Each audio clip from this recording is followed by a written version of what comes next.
দেখবি পুজোর সময় যখন শাড়ি বিক্রি হয় না, শাড়ি বা অন্যান্য পোশাক যে কোনো জিনিস বিক্রি হয়, দোকানিগুলো কিছু দেখবি নিজস্ব নাম দিয়ে দেয়।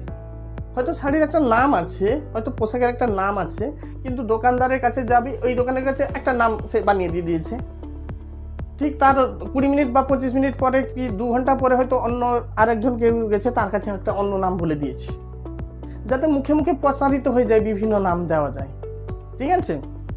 আর আমরা এগুলো খেতে ভালোবাসি, আমরা এই সমস্ত মার্কেটিংগুলো খেতে ভালোবাসি।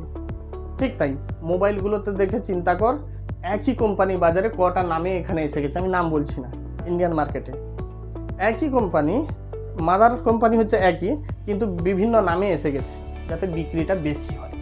তেমনিভাবে এখানে যে ফ্রাইড গ্রাউন্ডনাট যে আছে, সে প্রতিদিন each day he gave his ware, তার পণ্যগুলোকে নাম দিয়েছে different name, with different name, fancy name.